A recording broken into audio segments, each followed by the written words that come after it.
반갑습니다. 날씨는 덥지만 하여간 간증 하나 드리면요, 제가 그 글을 좀 여기저기 끄적였던 걸 가지고 블로그를 하나 만들었습니다. 1월 달에.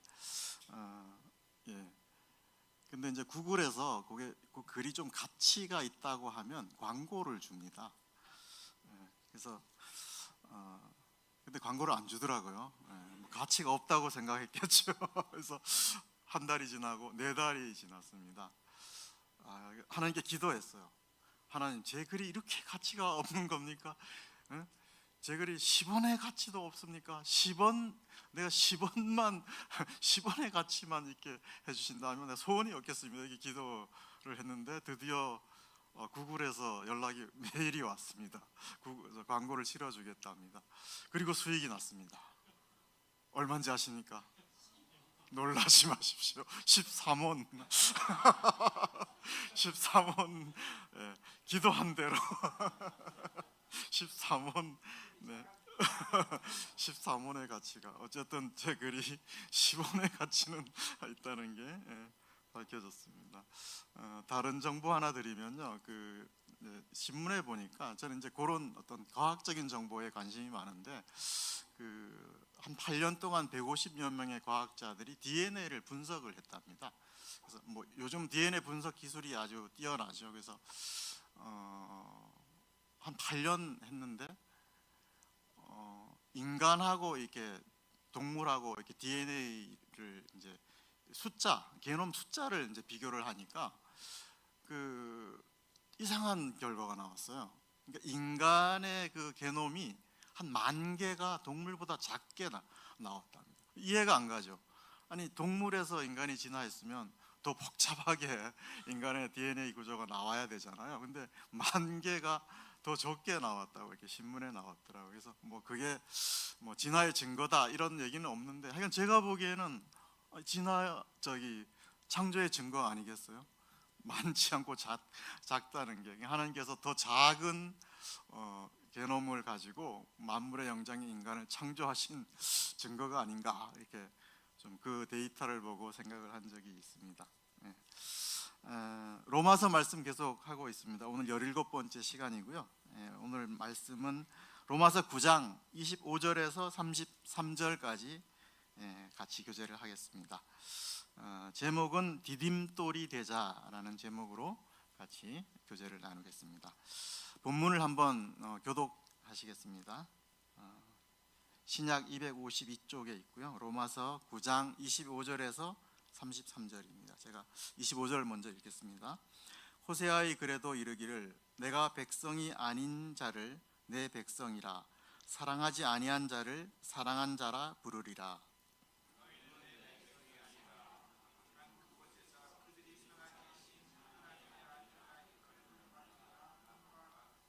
또 이사야가 이스라엘에 관하여 외치되 이스라엘 자손들의 수가 비록 바다의 모래 같을지라도 남은 자만 구원을 받으리니,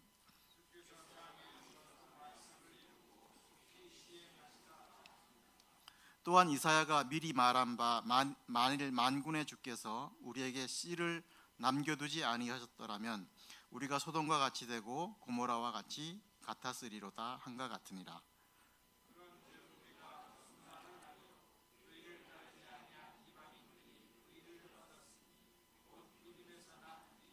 의의 법을 따라간 이스라엘은 율법에 이르지 못하였으니,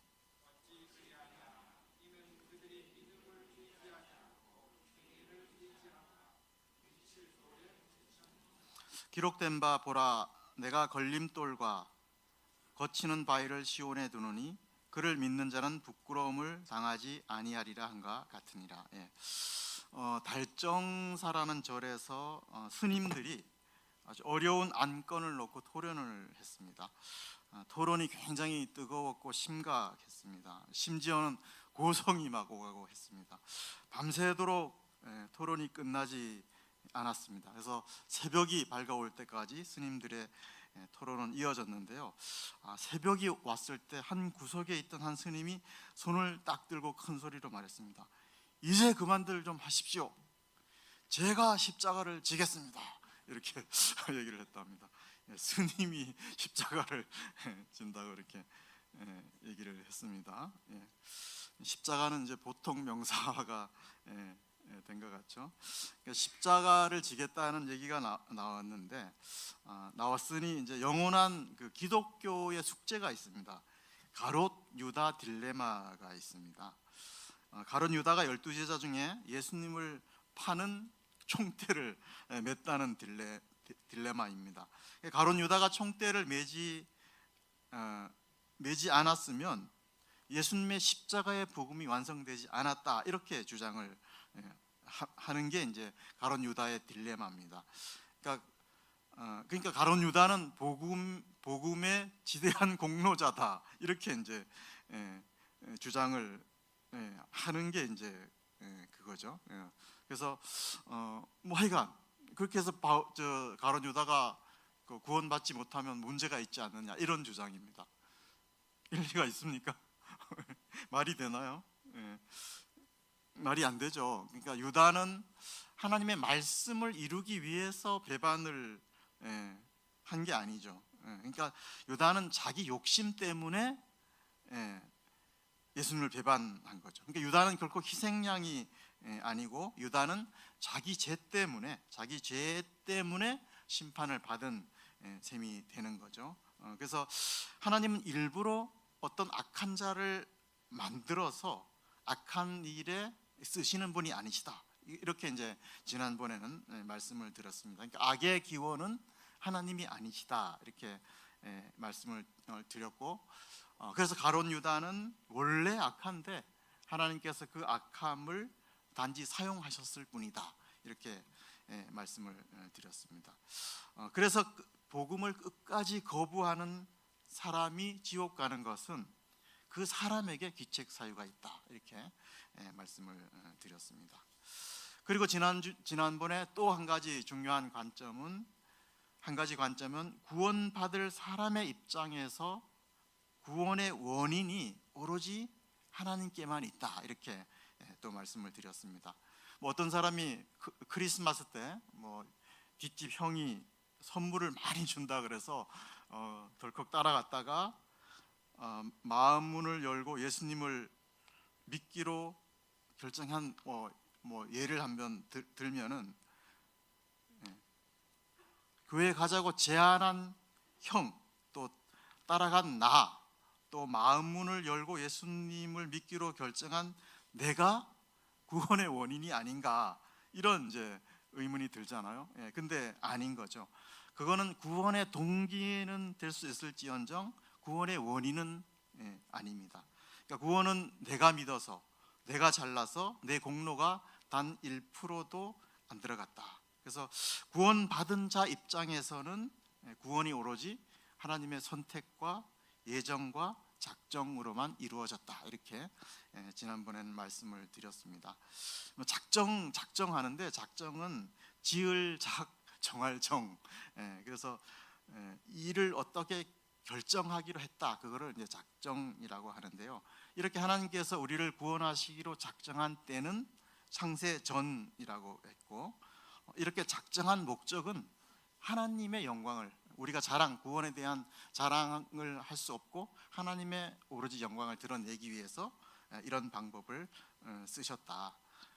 그러기 위해서 이제 이렇게 작정을 하셨다라고 말씀을 드렸고, 그래서 우리는 하나님의 어떤 예정, 선택하심에 대해서 공평 불공평의 잣대로 볼 수 없다, 이렇게 말씀을 드렸습니다. 그래서 지난번 강의까지는 정리를 한번 해드리고요. 오늘 말씀도 바로 이러한 맥락에서 계속되는 말씀입니다. 바울은 이제 말할 수 없는 고통이 있었죠. 왜냐하면 동족인 유대인이 버림받았기 때문입니다. 그 반면에 또 이방인이 구원을 얻었습니다. 그래서 유대인은 정말 이방인들을 개돼지 취급했고 이방인의 마당도 밟지 않았죠. 왜냐하면 그 마당의 흙도 더러워서 그걸 밟으면 막 털어버리고 뭐 이렇게 했던 그런 민족입니다. 그래서 미리 선택받은 유대인이 버림받았다는 것도 어떻게 보면 유대인의 딜레마라고 할 수가 있죠. 그래서 오늘 말씀은 이런 딜레마도 이미 800년 전에 800년 전에 하나님께서 다 예언하셨다, 이런 논증을 펼치고 있습니다. 본문으로 가서 25, 26절을 한번 같이 읽어보겠습니다. 네, 시작.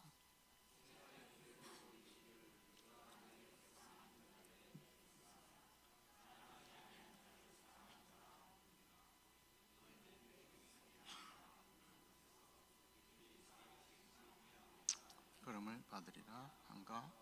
네, 감사합니다. 본문 25절은 호세아서 2장 23절을 인용한 말씀이고요. 26절은 호세아 앞으로 가서 호세아서 1장 10절을 그대로 인용한 말씀입니다. 호세아는 북이스라엘의 선지자죠. 북이스라엘은 유다와 베냐민 지파를 제외한 10지파가 연합해서 왕국을 이룬 그런 왕국이고, 호세아는 하나님이 아주 이해하기 힘든 명령을 내리시죠. 이스라엘에서 가장 음란하기로 유명한 고멜이라는 여인과 결혼을 하라고 합니다.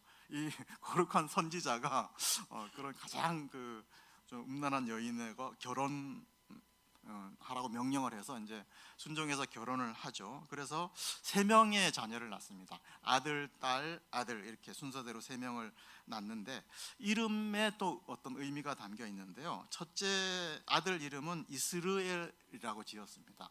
이스르엘의 뜻은 씨를 뿌린다, 그런 의미가 있고요. 두 번째 딸은 로루하마라고 이름을 짓습니다. 히브리어 앞에는 앞에 로자가 붙으면 뭐뭐가 아니다, 그런 뜻이랍니다. not, no, 이런 뜻이라고 합니다. 루하마는 긍휼로 사함을 받다, 그런 뜻입니다. 그럼 그 앞에 로가 붙으면 어떻게 되죠? 긍휼 없는 심판을 받았다, 그렇게 이제 이름을 지은 거죠. 로루함하고. 그리고 세 번째는 로암미라고 아들 이름을 지었습니다.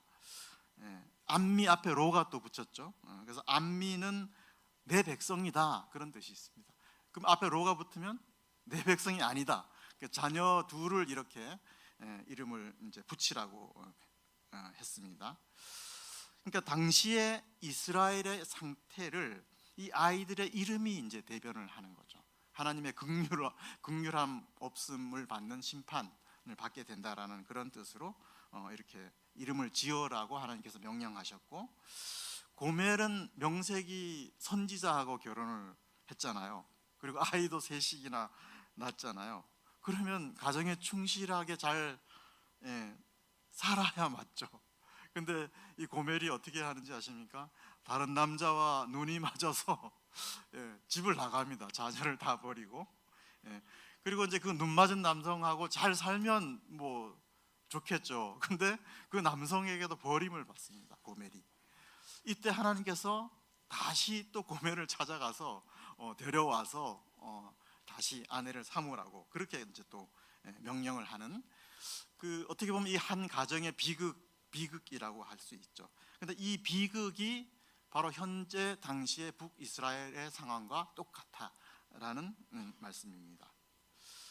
그래서 북이스라엘은 당시 각종 제와 우상으로 아이들 이름과 같이 돼버린 거죠.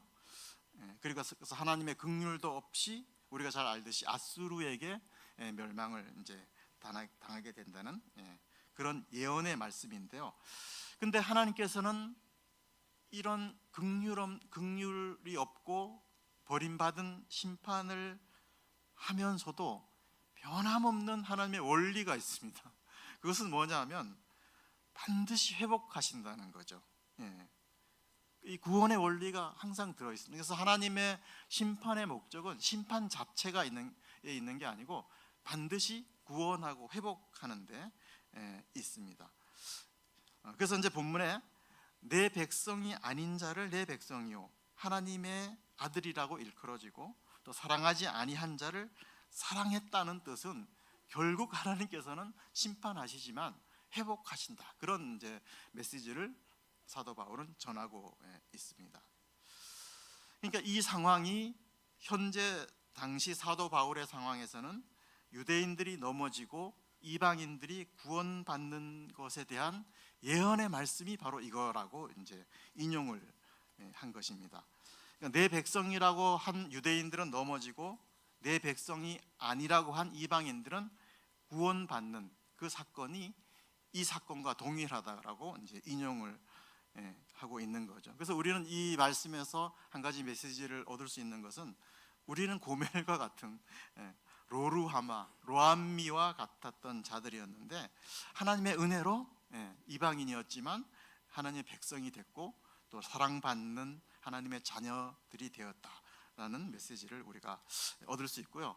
이 일은 현재 진행형입니다. 그래서 우리가 전도 집회도 아까 사회자도 말씀하셨듯이 9일 정도 남았는데요. 이 집회를 통해서도 내 백성이 아닌 자들이 하나님의 백성이 되고 하나님의 자녀라고 일컬어지는 역사가 일어날 수 있습니다. 사도 바울이 이렇게 호세아서를 인용한 목적이 무엇입니까? 우리가 전도 집회를 통해서 한 사람을 얻는 것이 목적이듯이 바울도 이 말씀을 인용하는 목적은 동족을 한 사람이라도 얻으려는 그런 목적하에서 이 말씀을 인용을 했습니다. 그래서 800년 전에 이미 예언된 상황을 보여주면서 또 하나님께서 반드시 회복시키시는 그 하나님의 사랑과 긍휼을 보여주면서 우리 동족 유대인도 한 사람이라도 돌아오도록 하는 그런 의미로 말씀을 인용했다라고 하고 있습니다. 그래서 바울은 이렇게 겁을 줘서 이렇게 메시지를 전한 게 아니라 결국은 하나님께서 회복시키신다 그런 의미로 말씀을 하고 있습니다. 그래서 우리도 전도하다가 잘 안 되면 심판의 메시지를 전하잖아요. 뭐 무시무시한 지옥의 어떤 상황을 얘기를 해준다든가 뭐 이런 기가 쉽잖아요. 심판의 마음으로 이렇게 전도하기가 쉽습니다. 옛날에 한번 어떤 부흥 집회를 참석을 했는데 그 부흥 강사님이 그 우리 고기 굽는 그 둥그런 그릴 있잖아요. 그릴 그거를 강대상 옆에다 두고 그 꼬챙이가 이제 그 돼지 바베큐처럼 꼬챙이에다가 헝겊으로 이렇게 사람을 만들어서 이렇게 걸어 놓으셨더라고요. 그래서 저게 용도가 뭔가 뭐 이렇게 의아해했는데 끝나고 나더니 나이타로 불을 딱 붙이시더라고요. 그래서 그 사람 모형에다 불을 붙이고 딱 그 타는 걸 보여주면서 이렇게 된다. 지옥 회개 안 하고 지옥 가면 이렇게 다 탄다 이런 거를 이렇게 보여주더라고요. 그래서 물론 이제 그분의 그 좀 간절한 심정은 이해가 됐지만 저렇게 연기 풀풀 나고 저렇게 해서 이렇게 될까 그런 마음이 좀 든 적이 있는데요. 그러니까 우리는 심판하는 마음보다는 최대한 관용하고 또 하나님의 사랑을 보여주는 방식으로 전도를 해야 하지 않을까 그런 교훈을 얻습니다. 그러니까 사도 바울의 심정이 그렇습니다. 동족 한 사람이라도 얻고자 하는 마음으로 본문을 이용을 하고 있습니다. 그 다음에 이제 또 사도 바울이 인용한 것은 이사야서 말씀입니다. 계속해서 27, 28절을 한번 읽어보겠습니다. 27, 28절 두 절을 같이 읽겠습니다. 시작.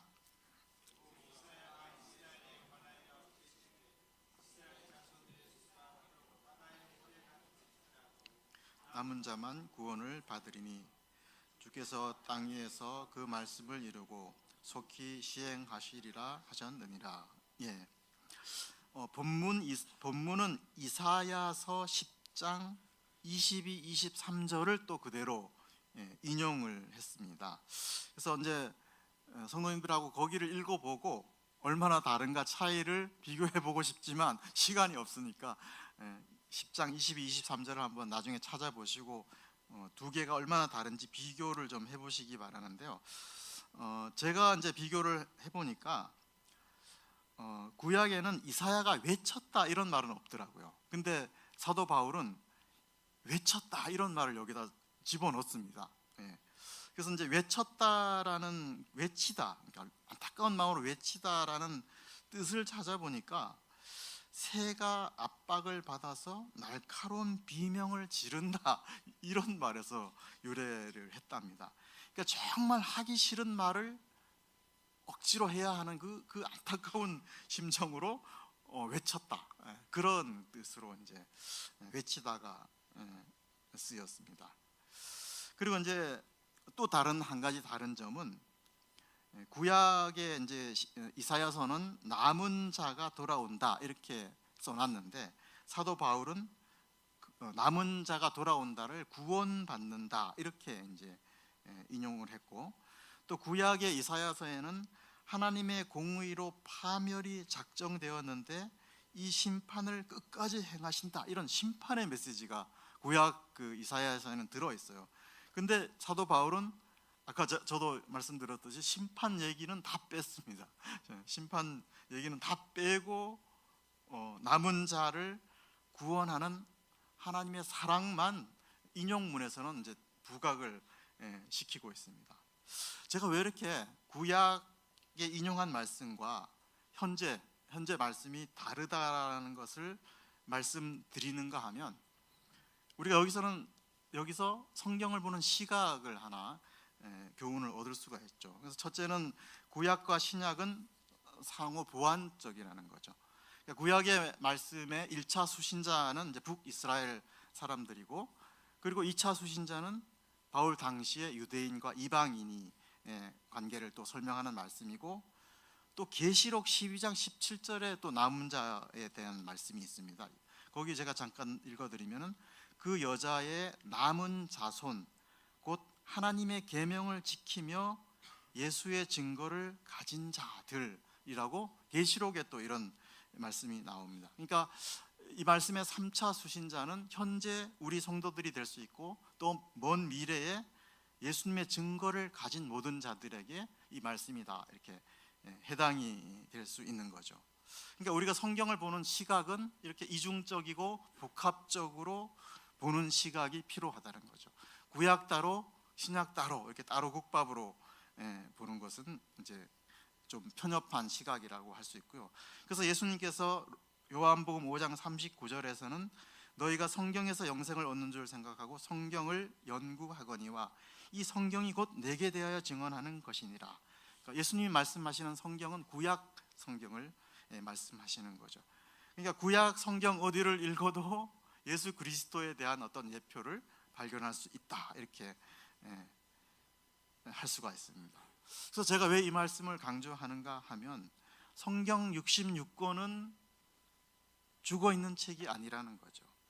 지금도 살아있는 하나님의 말씀이라는 거죠. 그러니까 말씀의 원리는 현재 우리 인생의 고민거리를 충분히 해결해 줄 수 있다는 겁니다. 성경에 인생의 해답이 있다는 거죠. 진리가 성경 속에 있습니다. 그래서 구약은 옛날 기록이 아닌 거죠. 아브라함과 이삭과 야곱의 삶에서 현재 우리 삶의 원리들을 충분히 찾아낼 수 있다 이런 메시지를 드리고 싶습니다. 그래서 성경을 늘 가까이 하는 자세가 필요하다 이렇게 말씀드리겠습니다. 그래서 27, 28절의 핵심은 남은 자 사상입니다. 북이스라엘이 아수르에 멸망하지만 하나님은 그 중에서도 남은 자가 다시 돌아온다는 희망의 메시지를 주고 있고요. 또 바울은 버림받은 유대인들 중에서도 예수님을 통해서 구원받는 자들이 또 있다 그런 메시지를 증거하고 있습니다. 이어서 이제 남은 자 사상은 이제 씨 사상으로 이제 설명을 하는데요. 29절 말씀입니다. 29절을 한번 읽어보겠습니다. 네, 시작.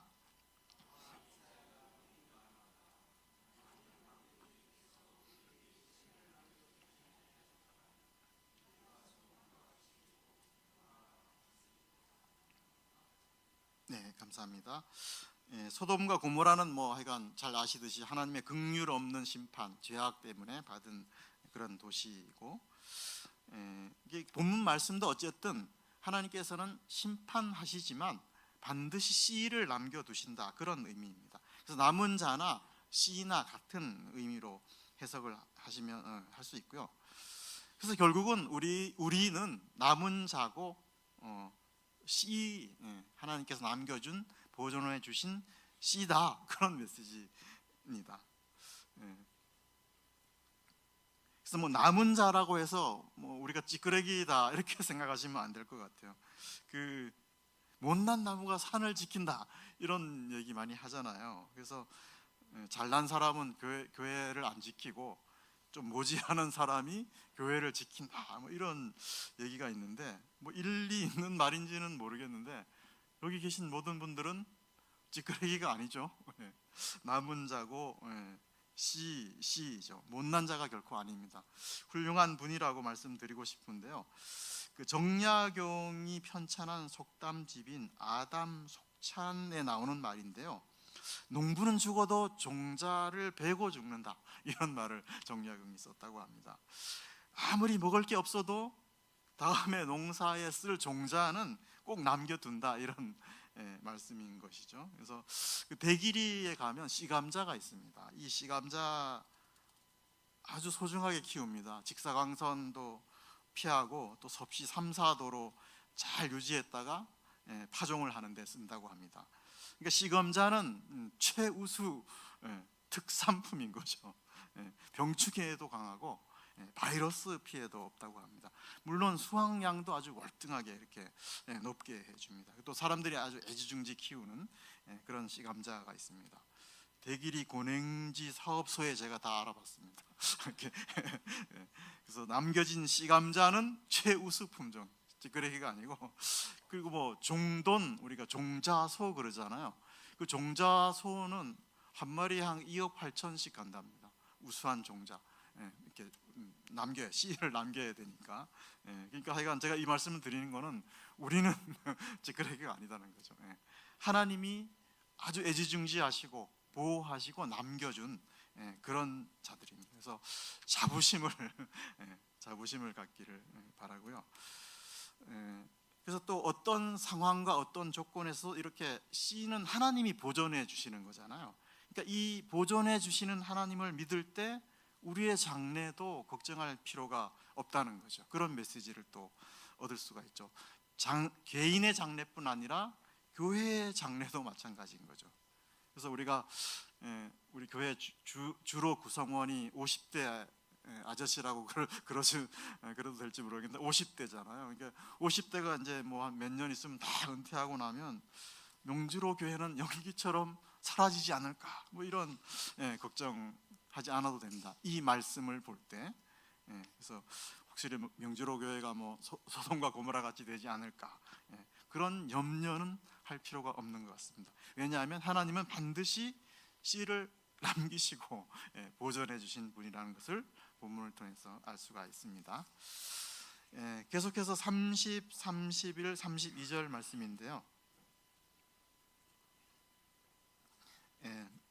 본문 3절은 사도 바울이 지금까지 줄곧 증거한 이신칭의 사상을 다시 한번 정리를 해주고 있습니다. 오직 믿음으로 구원받는 원리를 증거를 하고 있는데요.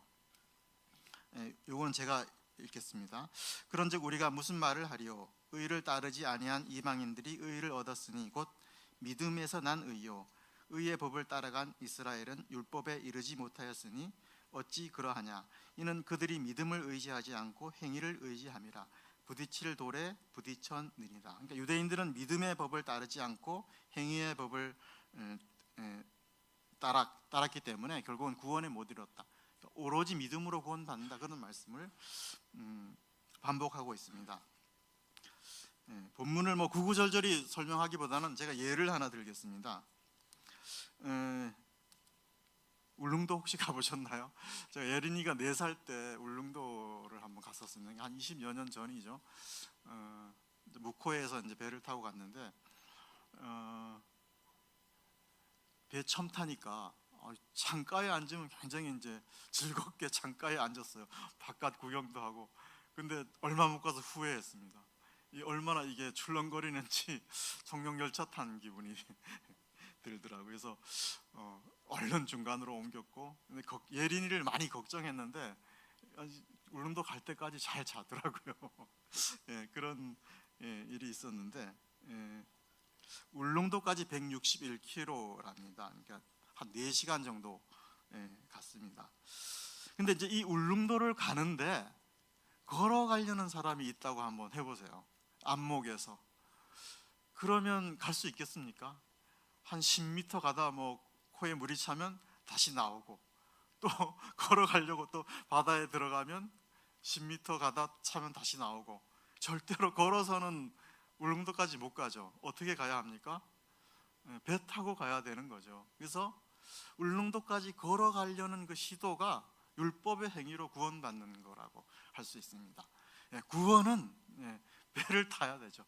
배만 타면 알아서 이제 가게 되는 거죠. 이게 이제 율법의 행위와 믿음과의 차이라고 할 수 있습니다. 걸어서는 절대 못 가듯이 우리가 행위로는 절대 구원받을 수 없습니다. 그래서 예수님이라는 구원의 배, 구원의 방주에 타야만 구원을 받을 수 있다, 이렇게 예화로 설명을 드리겠습니다.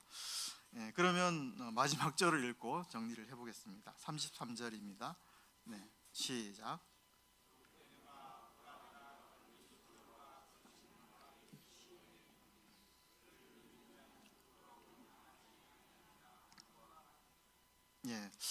본문은 이제 돌 사상으로 마무리를 하고 있습니다.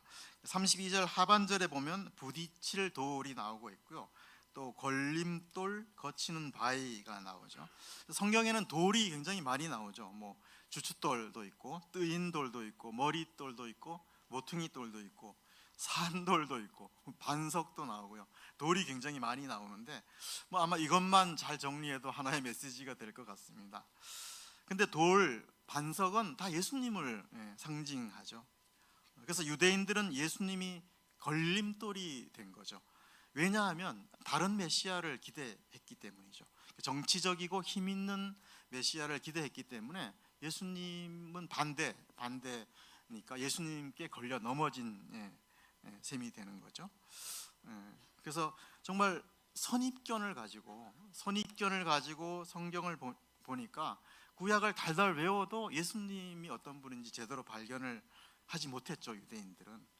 그러니까 선입견 없이 성경을 보는 게 굉장히 중요한 거죠. 어린아이와 같은 마음으로. 그래서 선입견을 가지고 성경을 보면 이단이 나올 수밖에 없는 거죠. 자기 마음대로 본문을 이용하니까. 그래서 이제 예수님을 믿은 우리는 예수님이 구원의 디딤돌이 된 거죠. 거친 돌이 아니고 예수님이 우리의 인생의 디딤돌.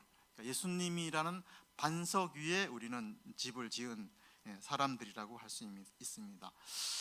예수님을 빼면 시체입니다. 유대인들은 하나님을 믿는 데는 1등 국민이었는데 예수님을 못 믿어서 넘어졌습니다. 부끄러운 백성이 됐죠. 그래서 우리는 잉크 먹은 스폰지를 누르면 뭐가 나오죠? 잉크가 나오죠. 우리를 꾹 누르면 뭐가 나와야 돼요? 예수님이라는 국물이 반드시 나와야 됩니다. 크리스찬입니다. 우리는 크리스찬. 예수님 없으면 시체인 거죠. 그걸 저는 강조하고 싶습니다. 뒤에 프랭카드가 뭐라고 돼 있죠? 이는 내게 사는 것이 그리스도라, 이렇게 말씀하고 있죠. 우리 안에 그리스도가 살아야 됩니다. 우리의 마음을 열면 예수님이 살고 계셔야 됩니다. 빈집이면 안 됩니다. 다른 분이 살고 있으면 안 되죠. 그거를 좀 본문을 통해서 말씀드리고 싶고요. 또 하나 생각할 수 있는 거는 중요한 메시지는 나는 명주로 교회의 디딤돌인가 걸림돌인가 한번 생각해 볼 수 있습니다. 한번 자문해 볼 수 있습니다. 디딤돌은 못 돼도 걸림돌은 되지 말아야 되지 않겠습니까? 여기 계신 모든 분들은 다 디딤돌이라고 저는 확신합니다. 토마스 칼 라일이라는 사람이 이런 말을 했다고 합니다. 길을 가다가 돌이 나타나면 약한 사람은 그것을 걸림돌이라고 여기고 주저앉지만 강한 사람은 그것을 디딤돌이라고 여기고 그걸 딛고 더 높은 곳으로 향한다, 이렇게 말을 했죠. 참 멋있는 말을 했죠. 그래서 우리가 산돌이신 예수님을 디딤돌 삼아서 어떠한 역경도 다 이길 수 있는 성도들이 되기를 기도하면서 저의 메시지는 여기서 줄이겠습니다. 기도하겠습니다. 아버지 하나님, 우리에게 구원 받을 만한 것이 아무것도 없는 자들이었습니다. 마치 고멜과 같은 자들이었는데 저희를 찾아주시고 또 구원해 주신 긍휼과 사랑으로 인해서 감사를 드립니다. 예수님이라는 반석 위에 인생의 기초를 놓게 해 주셔서 감사를 드립니다. 우리 명지로 교회 모든 성도가 구원 역사에 귀한 디딤돌로 쓰임 받을 수 있게 인도하여 주시옵소서. 귀한 시간 감사를 드리올 때 예수 그리스도의 이름으로 기도하였습니다. 아멘.